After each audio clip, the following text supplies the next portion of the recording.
Olá, alunos do primeiro ano do Colégio Magistral, tudo bom com vocês? Espero que sim. Aqui é a professora Késia, professora de Física de vocês. Na aula de hoje, vamos estudar a respeito dos vetores, seus conceitos e definições. Mas o que é o vetor?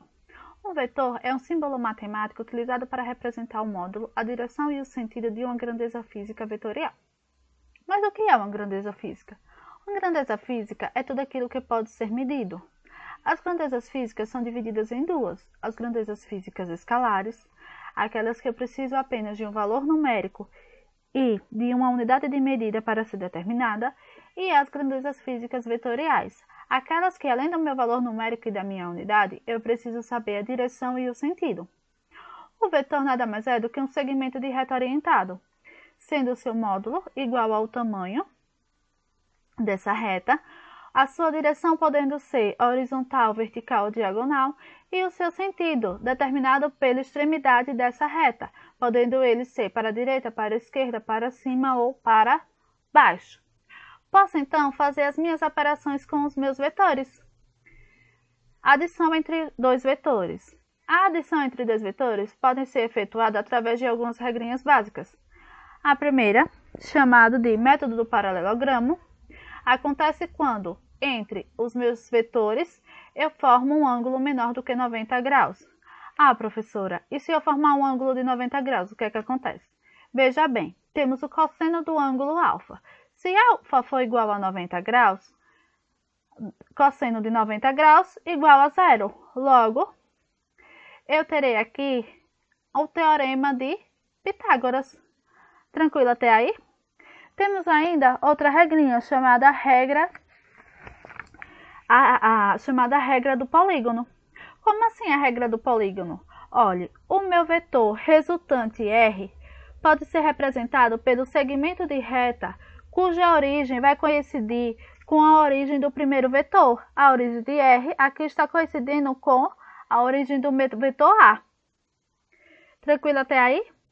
E a extremidade vai coincidir com a extremidade do segundo vetor. A extremidade do vetor R está coincidindo com a extremidade do meu segundo vetor, do meu vetor B,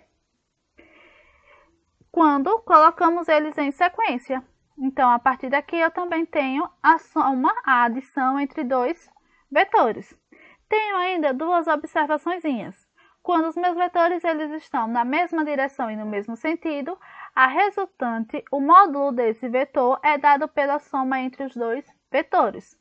Já se eles estiverem na mesma direção e em sentidos opostos, a minha resultante, o módulo do meu vetor, será a diferença entre esses vetores. Podemos também fazer a subtração entre dois vetores. A operação de subtração de vetores consiste em realizar uma adição de vetores, aquelas que aprendemos no slide anterior, em que um ou mais desses vetores é representado pelo seu vetor oposto. Como assim o seu vetor oposto? O que é um vetor oposto? Olha, um vetor oposto é aquele vetor que tem a mesma direção e a mesma intensidade. Porém, ele tem o sentido contrário do vetor dado. Veja o exemplo. Temos aqui dois vetores de mesmo tamanho, mesma intensidade, mesmo módulo. E também eles estão na mesma direção. Porém, observe a extremidade desses vetores, elas estão em sentidos contrários. Por isso, eu digo que o meu vetor x e o meu vetor w são vetores opostos. Quando eu tenho um produto de um número real por um vetor, olha, quando quisermos calcular a multiplicação de um vetor por um número real, teremos como resultado um segundo vetor. Tranquilo? No qual esse segundo vetor terá a mesma direção do primeiro e o mesmo sentido, desde que esse número real seja positivo. Se esse número real ele for negativo, ele for menor do que zero, o meu novo vetor terá sentido contrário do meu vetor inicial. Para calcular a intensidade, o módulo desse vetor, basta fazer o produto entre o número real e o vetor inicial. Podemos ainda encontrar as componentes retangulares de um vetor. Considerando o vetor A e os eixos x e y. Observe que entre o meu vetor A e o meu eixo x formou-se um ângulo alfa. Projetando perpendicularmente o vetor A nos eixos x e y, obtemos então as componentes retangulares, a x e a y, sendo então a x igual a vezes o cosseno de alfa e a y igual a vezes o seno de alfa. Vetor posição e vetor deslocamento. Estão lembrados que na primeira unidade estudamos cinemática, na qual a gente discutiu a respeito dos conceitos de posição, deslocamento, velocidade e aceleração? Vamos agora aprofundar um pouquinho esse conhecimento. O meu vetor posição. Então, vamos considerar um móvel percorrendo essa trajetória indicada no gráfico. Lembrando que trajetória nada mais é do que o caminho percorrido pelo corpo. Sendo então P a posição do objeto do corpo neste intervalo de tempo. Tenho então que o meu vetor posição R é igual a P menos O, a minha origem da trajetória. E o deslocamento? O vetor deslocamento, como é dado?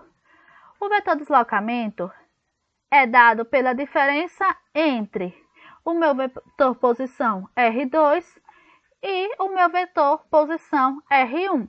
Delta R igual a R2 menos R1. A velocidade vetorial, olha, só lembrando que na física, velocidade nada mais é do que a rapidez com que o meu móvel ele vai mudar de posição. A velocidade vetorial média nada mais é do que a razão entre o meu deslocamento vetorial, o meu vetor deslocamento, pelo meu intervalo de tempo. Tranquilo? E a minha velocidade vetorial instantânea? Quando eu trato da velocidade vetorial instantânea, eu trato da velocidade em um intervalo muito curto de tempo. Tão curto de tempo que ele tende a zero. A aceleração vetorial. Na aceleração vetorial, podemos calcular a aceleração vetorial média. Quem vai ser a minha aceleração vetorial média? A aceleração vetorial média será a razão entre a minha velocidade vetorial e o intervalo de tempo. A aceleração vetorial instantânea é aquela aceleração em que eu tenho um intervalo muito curto de tempo também. Tão curtinho que ele vai tender a zero. Para minha aceleração vetorial instantânea, eu tenho dois casos. Se essa aceleração ela for igual a zero, o móvel ele terá a velocidade vetorial constante. Já se ele for diferente de zero, eu terei dois casos. O primeiro em que a minha trajetória ela será retilínea e o segundo em que essa trajetória será curva. Estão compreendendo? Espero que tenham compreendido. Até a próxima aula.